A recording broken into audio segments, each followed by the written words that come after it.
Em 12 de outubro de 2018, um usuário chamado Michael criou um tópico no X. Ele escreveu o seguinte: Muito bem, X. Tenho uma história estranha para contar a vocês. Não venho a este fórum com frequência, mas este parece ser o lugar certo. Estava cumprindo pena em uma prisão por corrida de rua. Sim, eu sei que é estúpido. Fiz isso uma vez depois de ser pressionado por meu amigo. Fui pego imediatamente. 2 meses de prisão e ganho um novo companheiro de cela. Um cara legal, mas com medo de tudo. Fala consigo mesmo. Acontece que ele é esquizofrênico paranoico. Acorda gritando algumas noites. Conta-me sobre seus delírios. Ele sabe que tá fudido. Mas ele diz: Não se preocupe com eles, cara. Sei que não são delírios. Não sou louco. Eu vejo aqueles olhos toda vez que fecho os meus. Nunca vou deixar de ver aquela luz vermelha. Então, ele começa a divagar sobre como eles vêm atrás dele à noite e como ele se colocou na prisão para se manter seguro. Ele não quer me dizer o que fez para ser preso. Ele sempre se esquiva da pergunta. Passado um mês, nos tornamos amigos e ele se abre um pouco. Conta-me que não costumava dormir, pois era quando as coisas aconteciam. Quando começava a cochilar, seu corpo começava a ficar muito pesado. Ele sentia uma vibração nos membros, com uma versão mais pesada e lenta da sensação que se tem quando a perna adormece. Ele diz então que um zumbido começa silencioso e vai ficando cada vez mais alto, e uma luz branca brilhante enche a sala e, em seguida, fica lentamente vermelho o sangue, quando o zumbido atinge seu tom máximo, como um zumbido que divide o crânio. Ele diz que geralmente desmaia depois disso, mas nem sempre. Às vezes eu os vejo, eles não querem que eu lembre. Ele diz. Pergunto o que ele quer dizer. Ele começa a descrever os malditos alienígenas em detalhes. Na época, eu não acreditava em alienígenas, então achei que ele estava completamente louco. Ele diz que eles são baixos, com membros mais longos, em proporção a seus corpos, mais longo que os humanos. Com cerca de 1,5 m a 2,5 m de altura, eles têm pele cinza, quase transparente. Ele diz que se parecia mais com uma membrana do que com a pele humana real. Eles têm olhos negros enormes que refletem tudo como um espelho. Seu cheiro era quase o de um carregador de celular queimado. Perguntei a ele sobre o cheiro, mas ele apenas deu de ombros e disse que era difícil de descrever. Que não cheirava realmente a plástico e arame queimados, mas que era a única maneira de descrever, pois ele nunca havia sentido um cheiro parecido antes.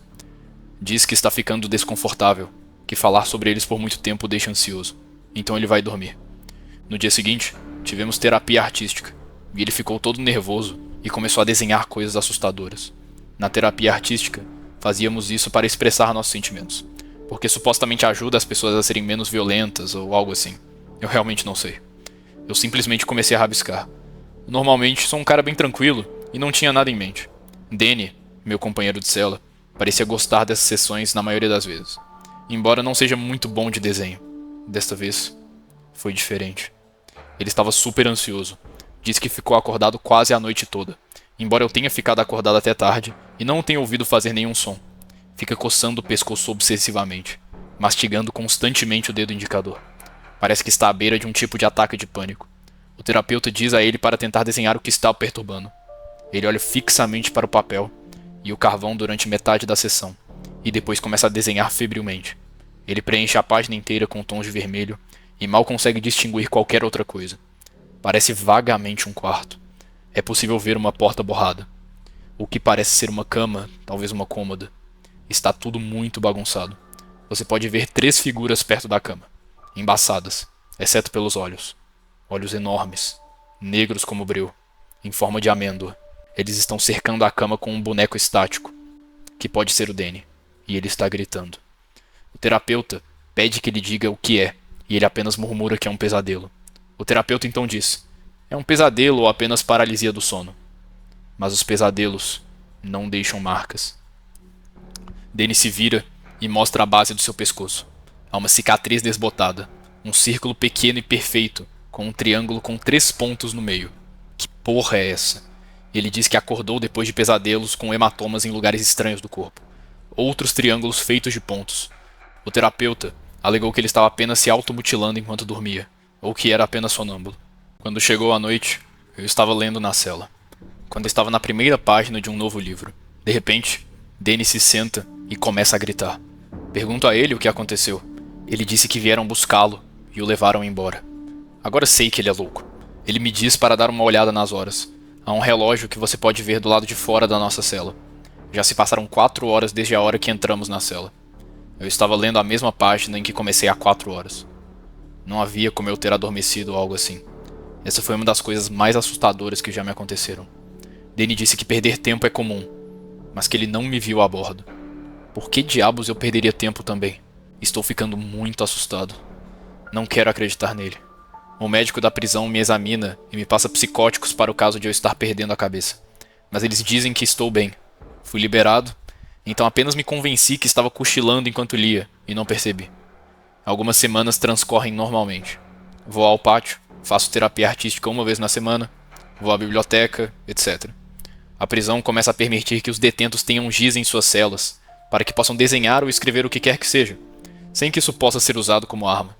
Danny começa a desenhar os rostos dos Greys novamente, e a desenhar símbolos de linhas estranhas, que são como pontos com linhas, como constelações.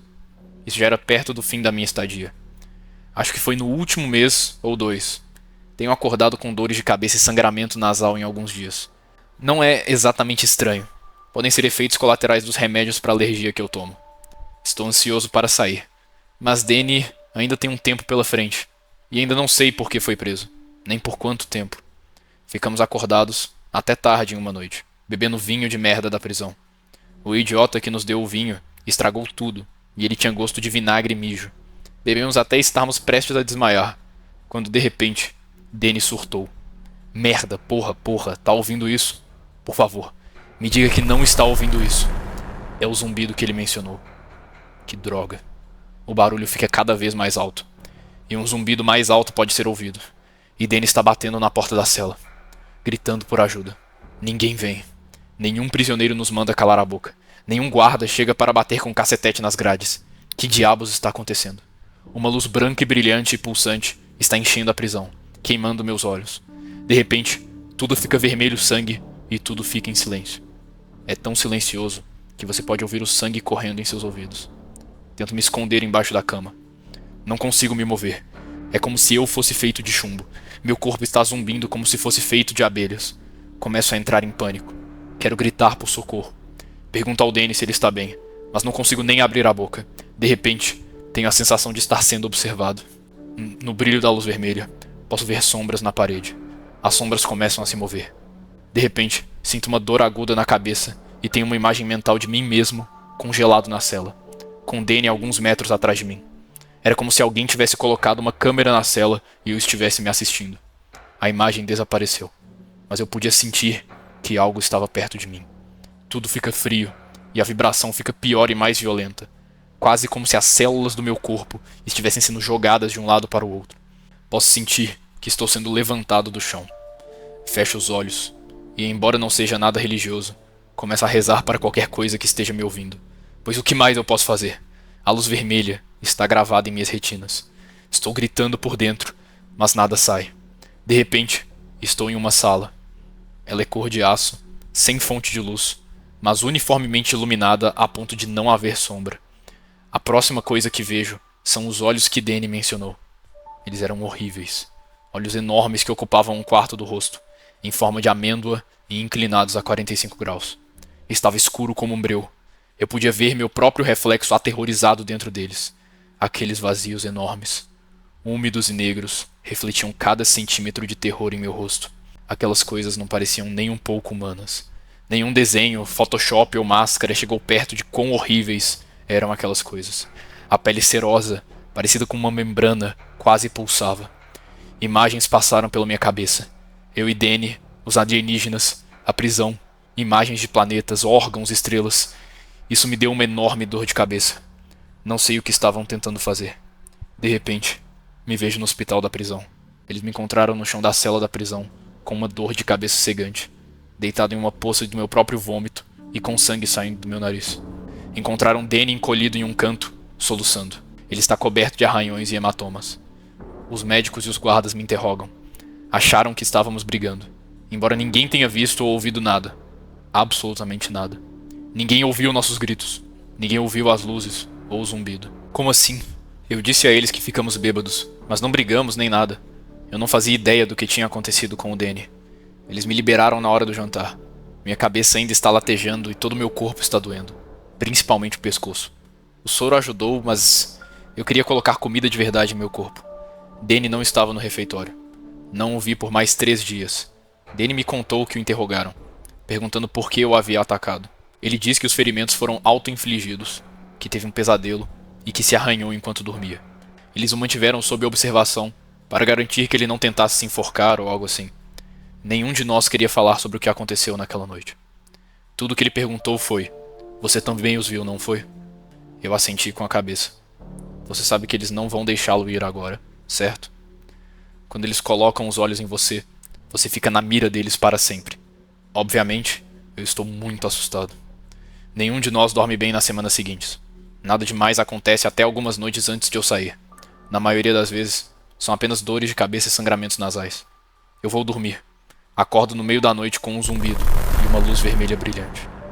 Não, por favor, Deus. Isso de novo não. O zumbido diminui e a luz se apaga. Respiro aliviado. Percebi que provavelmente era paralisia do sono.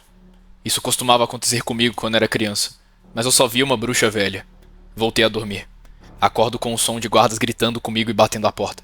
Eles me mandam levantar e me espalhar contra a parede, com as mãos para cima. Que diabos está acontecendo? Eles começam a me fazer perguntas. Para onde foi o Danny? Como ele saiu? Você o ajudou? O quê? Continua dizendo eles que não fiz nada e que não sei de nada. Eles me levam para uma sala para me interrogar mais um pouco. Depois de algumas horas da mesma merda, eles me liberaram. Conversei com alguns dos outros detentos que estão em meu bloco de celas. Eles também não viram nada. Um guarda, que era amigável, me disse que as câmeras não captaram nada. É como se o Danny tivesse se levantado e desaparecido. O Danny ficou desaparecido por 3 dias. A polícia emitiu um boletim de ocorrência para todos os pontos, pensando que ele havia fugido. No último dia, alguns prisioneiros o encontraram no pátio de recreação, com o pé de alguma forma preso entre pesos da academia da prisão, que já estavam em uma barra. Ele teve de ir para o hospital da prisão por desidratação e algumas costelas quebradas, como descobri mais tarde. Nunca o encontraram nas filmagens de nenhuma câmera. Então, houve uma investigação para ver se havia um policial tentando tirar os presos de lá. Não sei se algo saiu disso, mas sei com certeza que não foi a polícia. Não há como ele desaparecer sem deixar rastros, e depois reaparecer, cortado, através da porra do metal. Não cheguei a ver Danny novamente. Fui embora no dia seguinte ao seu retorno. Ele me escreveu algumas semanas depois de eu ter ido embora, dizendo que na noite em que desapareceu, ele viu as luzes vermelhas novamente, e que esperava que fosse a última vez que nós dois a víssemos. Mas nós dois continuamos a vê-las. Isso não acontece com frequência, mas para Danny, provavelmente acontece. Na carta, ele disse: "Espero que esteja indo bem. Eu com certeza não estou. Eles estão falando em me mandar para a ala psiquiátrica agora. Acham que sou louco. Se eu fosse eles, também pensaria assim. Mas você já viu o que eu vi. Você sabe como isso é real. Você está tão assustado quanto eu. Lembra-se daquela noite? Aquela noite em que vimos a luz vermelha? Aconteceu de novo. Comecei a orar a Deus há algumas semanas. Pedi a Ele que me protegesse desse mal. Mas em vez de os anjos virem me livrar, aquelas coisas vieram. Lembro-me de cada coisa que eles fizeram comigo. Eles me machucaram. Colocaram-me em uma mesa. Abriram-me e me enfiaram cheio de vidro, cobre e tubos brilhantes, examinando-me e sondando meus órgãos. Eu vi tudo, cada pequeno detalhe. Pensei que fosse morrer, mas eles certificaram de que eu não morreria. Eu desmaiei. Acordei sem cicatrizes ou ferimentos. Eu sentia dores por toda parte. Não sei o quanto mais posso aguentar. Eu quero morrer. Pelo menos em uma ala psiquiátrica. Será difícil me matar. Por mais que eu tenha medo deles, tenho medo de que haja algo pior do outro lado. Se cuide.